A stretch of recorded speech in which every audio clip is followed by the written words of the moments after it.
తాజాగా ఆకాశంలో ఓ ఘోర విమాన ప్రమాదం త్రుటిలో తప్పింది. 2 విమానాలు చాలా దగ్గరకు రావడంతో అవి ఢీకొట్టుకున్నాయా అన్నట్టుగా విమానాలు దగ్గరకు వచ్చాయి. ల్యాండ్ కాబోతున్న ఓ విమానం, టేకాఫ్ అయిన ఇంకో విమానం గాలిలో ఢీకొట్టుకోబోయాయి. ఇందుకు సంబంధించిన వీడియో ప్రస్తుతం సోషల్ మీడియాలో వైరల్గా మారింది. ఈ ఘటనకు సంబంధించిన వివరాల ప్రకారం అమెరికాలోని న్యూయార్క్లో సిరక్యూస్ హాన్కాక్ ఇంటర్నేషనల్ ఎయిర్పోర్ట్లో జూలై 8వ తేదీన ప్రధాన వాణిజ్య విమానయాన సంస్థలకు చెందిన 2 విమానాలు ఢీకొట్టుకోబోయాయి. ఈ ఘటనలో ఎయిర్పోర్ట్లో కంట్రోలర్లు ముందుగా American eagle flight AA5511 PSA ఎయిర్లైన్స్లో పాల్గొన్న బొంబార్డియర్ CRJ700ను రన్వే 28లో ల్యాండ్ కావడానికి క్లియరెన్స్ ఇచ్చారు.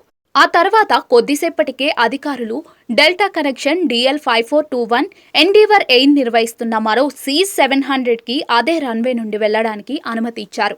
దీంతో ఈ 2 విమానాలు ఆకాశంలో ఒక్కసారిగా చాలా సమీపానికి వచ్చాయి. ఆ సమయంలో ఆ 2 విమానాలు ఢీకొట్టుకునేంత పనైంది. ఈ ఘటనకు సంబంధించిన ఫ్లైట్ రాడర్ 24 వెబ్సైట్ ప్రకారం 2 విమానాలు ఒకదానికొకటి నిలువుగా 700 నుండి 1000 అడుగుల దూరంలోకి రాసాగాయి. ఆ సమయంలో డెల్టా విమానంలో 76 మంది ప్రయాణికులు ప్రయాణం చేస్తూ ఉండగా మరో విమానం అమెరికన్ ఎయిర్లైన్స్ విమానంలో కూడా 75 మంది ప్రయాణం చేస్తున్నారు. ఇక మొత్తానికి అదృష్టవశాత్తు ఎవరికి ఎలాంటి ప్రమాదం జరగకపోవడంతో ప్రయాణికులు క్షేమంగా బయటపడ్డారు. ప్రస్తుతం దీనికి సంబంధించిన వీడియో సోషల్ మీడియాలో వైరల్గా మారింది.